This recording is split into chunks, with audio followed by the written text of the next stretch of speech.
विशेष मुलांना घडवते प्रबोधिनी शाळा। शरणपूर रोड येथील प्रबोधिनी ट्रस्ट संचलित प्रबोधिनी विद्या मंदिर ही नाशिकमधील मानसिक दिव्यांग मुलांना शिक्षण देणारी उत्कृष्ट शाळा म्हणून ओळखली जात आहे। 3 वर्षापासून तर 6 वर्षापर्यंत तर 6 वर्षापासून तर 18 वर्षापर्यंतच्या विद्यार्थ्यांना या ठिकाणी उत्तम शिक्षणाबरोबरच विद्यार्थ्यांच्या सर्वांगीण विकासासाठी प्रबोधिनी विद्या मंदिर नेहमीच प्रयत्नशील असते।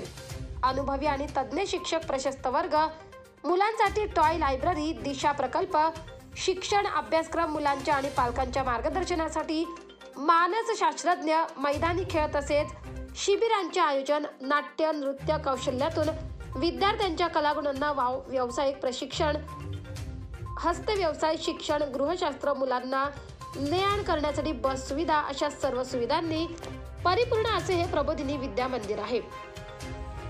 रजनी लेमई यांनी स्वतःच्या समस्याग्रस्त मुलांच्या विकासासाठी पूर्ण अभ्यास करून ही विशेष संस्था नाशिक शहरात सुरू केली। मानसिक अपंग मुले समाजात वावरण्यास योग्य होण्यासाठी त्यांचा व्यक्तिमत्व विकास होणे आवश्यक आहे। त्याकरिता त्यांना विशिष्ट प्रकारचे शिक्षण द्यावयास हवे।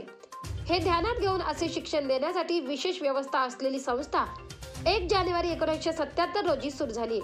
आज सर्व विभागांमध्ये मिळून 350 पेक्षा जास्त मुला-मुलींसाठी 100 शिक्षक कर्मचारी कार्यरत आहेत। मानसिक अपंगांच्या विकासाचा विचार डोळ्यासमोर ठेवून प्रबोधिनी ट्रस्टने या शाळेची स्थापना केली। या मुलांच्या विकासाच्या दृष्टीने त्यांना विशिष्ट प्रकारचे शिक्षण देणे आणि अशी मुले समाजात वावरण्यास योग्य व्हावीत, त्यांच्या व्यक्तिमत्वाची घडण करणे हे ध्येय साध्य होण्यासाठी प्रबोधिनी ट्रस्टचे ध्येय ठरवले गेले। शाळेसाठी इमारती, क्रीडांगण, वसतिगृह, वाचनालय, कार्यशाळा या गोष्टींची सुविधा निर्माण करणे, या विशेष प्रकारच्या मुलांचे मानसशास्त्र व त्यांच्या गरजा आणि समस्या यांचा अंतर्भाव असलेले शिक्षणक्रम पूर्ण करण्यासाठी प्रशिक्षणाची सोय करणे। गेल्या 43 वर्षात 5 प्रशस्त इमारतींमध्ये या सर्व गरजा संस्थेने पूर्ण केल्या आहेत। रजनी लेमई यांनी स्वतःच्या समस्याग्रस्त मुलांच्या विकासासाठी पूर्ण अभ्यास करून ही विशेष संस्था नाशिक शहरात सुरू केली आहे। मानसिक अपंग मुले समाजात वावरण्यास योग्य होण्यासाठी त्यांचा व्यक्तिमत्व विकास होणे आवश्यक आहे। त्याकरिता त्यांना विशिष्ट प्रकारचे शिक्षण द्यावयास हवे। हे ध्यानात घेऊन असे शिक्षण देण्यासाठी विशेष व्यवस्था असलेली संस्था 1 जानेवारी 1977 रोजी सुरू झाली। आज सर्व विभागांमध्ये 350 पेक्षा जास्त मुला-मुलींसाठी 100 शिक्षक कर्मचारी कार्यरत आहेत। मानसिक अपंगाच्या विकासाचा विचार डोळ्यासमोर ठेवून प्रबोधिनी ट्रस्ट या संस्थेचे ध्येय आविले गेले। या मुलांच्या विकासाच्या दृष्टीने त्यांना विशिष्ट प्रकारचे शिक्षण देणे आणि अशी मुले समाजात वावरण्यास योग्य दृष्टीने त्यांच्या व्यक्तिमत्वाची जडणघडण करणे हे ध्येय साध्य होण्यासाठी कार्यक्रम ठरविला गेला। शाळेसाठी इमारती, क्रीडांगण, वसतिगृह, वाचनालय, कार्यशाळा या गोष्टींची सुविधा निर्माण करणे, या विशेष प्रकारच्या मुलांचे मानसशास्त्र तसेच त्यांच्या गरजा आणि समस्या यांचा अंतर्भाव असलेले शिक्षणक्रम पूर्ण करण्यासाठी प्रशिक्षणाची सोय करणे। गेल्या 43 वर्षात 5 प्रशस्त इमारतींमध्ये या सर्व गरजा संस्थेने पूर्ण केल्या आहेत।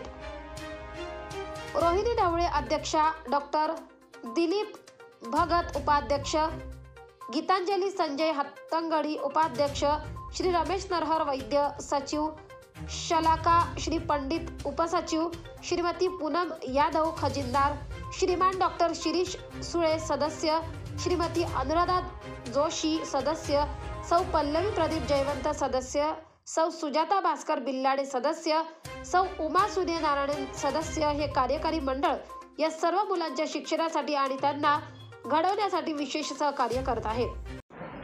मी रमेश वैद्य, सचिव प्रबोधिनी ट्रस्टचा सचिव आहे। 19 सालापासून मी सचिवपदी काम करते। 1977 झालेली ही स्थापना झालेली संस्था आहे मूकबधिर मतिमंद मुलांकरता।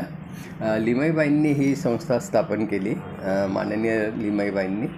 आणि आता ते सगळं एवढं आमचे 4 युनिट आहेत, एवढा मोठा पसारा सगळा हा आम्ही इतक्या काळजीपूर्वक सांभाळतो आहे, कारण त्यांनी हे सगळं स्थापन करण्याकरता खूप परिश्रम घेतलेले आहेत।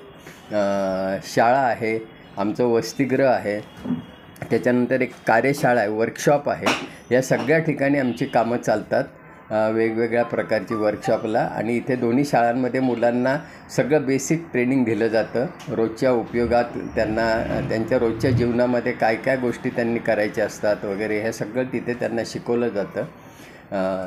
दुसरी गोष्ट, वसतिगृहामध्ये 3 एकर जागा आम्हाला माननीय कलेक्टर साहेबांनी दिलेली. तिथे आम्ही काही प्रमाणात शेती पण करतो मुलांच्या मदतीने. त्याच्यानंतर मुलं तिथे राहतात, त्यांच्याकरता तिथे फिजिओथेरपी आहे, व्यायाम घेतला जातो. उत्कृष्टपणे मुलं तिथे चांगलं हे करतात, काम करतात, शेतीचं व्यवसायही करतात तिथे.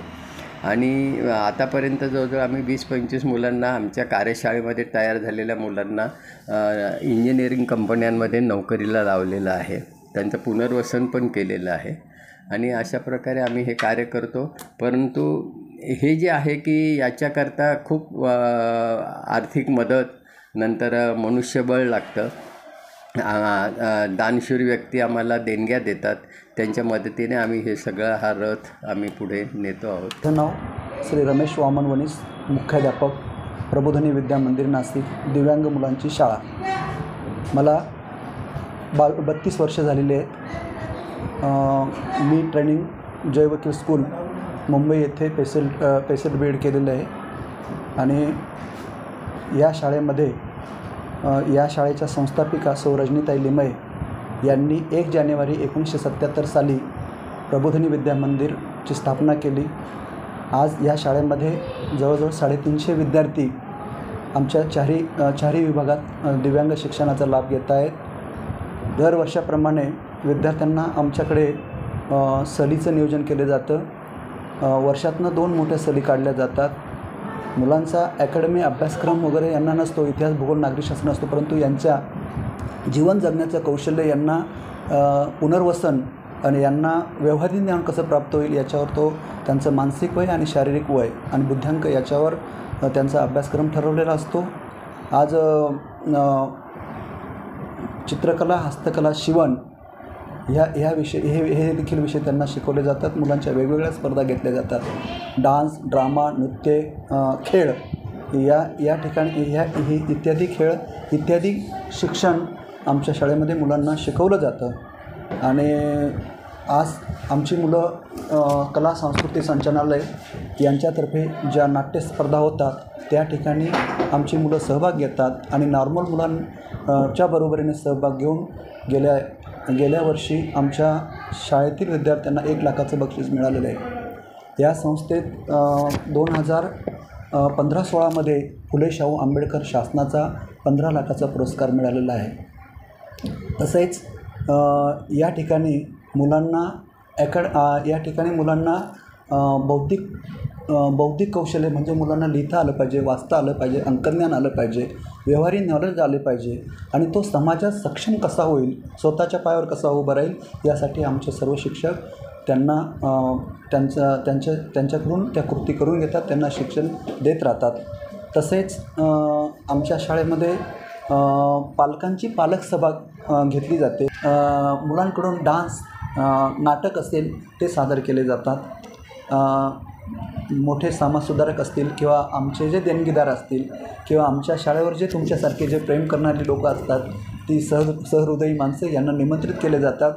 आणि त्या ठिकाणी समाजकल्याण अधिकारी असतात, त्या ठिकाणी संस्थेचे प्रमुख असतात, त्या ठिकाणी वेगवेगळे सामाजिक कार्यकर्ते असतात. अशा लोकांना निमंत्रित करून समाजापर्यंत आपलं कार्य कसं पोचवलं जाईल यासाठी आमची संस्था, आमचे शिक्षक सगळे प्रयत्न करत असतात. आणि गॅदरिंगचा घेण्याचा उद्देश हाच की मुलांचं व्यक्तिमत्व विकास आणि त्यांचा कॉन्फिडन्स कसा डेव्हलप होईल यासाठी गॅदरिंग, नाटक इत्यादी कौशल्य त्यांना खेळ. आमच्या समाज कल्याणतर्फे 3 डिसेंबर जागतिक दिव्यांग दिन साजरा केला जातो. त्या ठिकाणी नाशिक जिल्ह्यातल्या सर्व दिव्यांग शाळा एकत्र येतात आणि त्या एकत्र आल्यावर त्यांची भव्य रॅली काढली जाते आणि त्या निमित्ताने आमच्या सर्व मुलांच्या क्रीडा स्पर्धा होतात. गोरख बंधुरे, माझे 2 मुलं ह्या शाळेमध्ये शिकत आहे आणि एक मोठा मुलगा माझा 18 वर्षांचा आहे, तो 10 वर्षापासून शिकत आहे आणि लहान मुलगा 13 वर्षाचा आहे, तोही आता 8 वर्षांपासून इथे शिकत आहे. तर इथले जे शिक्षक वर्ग आहे ते एकदम मुलांच्या आपल्या मुलांसारखेच पाल्यांची जे विद्यार्थ्यांची काळजी घेतात. मेन म्हणजे त्यांची प्रत्येक वेळेला सहल वर्षातून 2 सहल जातात आणि अशा ठिकाणी की देवकार्य वगैरे किंवा साळुतिक आणि गार्डन वगैरे छान ठिकाणी आणि व्यवस्थित काळजी घेतली जाते. लहान मुलांसारखं त्यांना भरवलं जातं, व्यवस्थित काळजी घेतली जाते नेणं आणण्यापासून. आणि स्वच्छता मेन खूप चांगली आहे. त्यांना व्यवस्थित शिकवलं जातं, त्यांना स्वतःचं जे आहे नॉलेज दिलं जातं, व्यवस्थित त्यांना नॉलेज शिकवलं जातं. अभ्यासही व्यवस्थित घेतला जातो की जेणेकरून त्यांचं नॉलेज पण वाढेल आणि ते पुढेही त्यांना त्याचा उपयोग होईल असा. आणि मेन म्हणजे जे प्रिन्सिपल सर आहेत ते सगळ्या गोष्टींनी काळजीने दक्षता घेतात. प्रत्येक शिक्षकांकडनं ते व्यवस्थित पार झालं पाहिजे. प्रत्येक कार्यक्रम, प्रत्येक सण असो तो सण इथं साजरा केला जातो आणि एकदम प्रॉपर. वृत्तसंकलन विभाग, नाशिक लोकशाही न्यूज, नाशिक.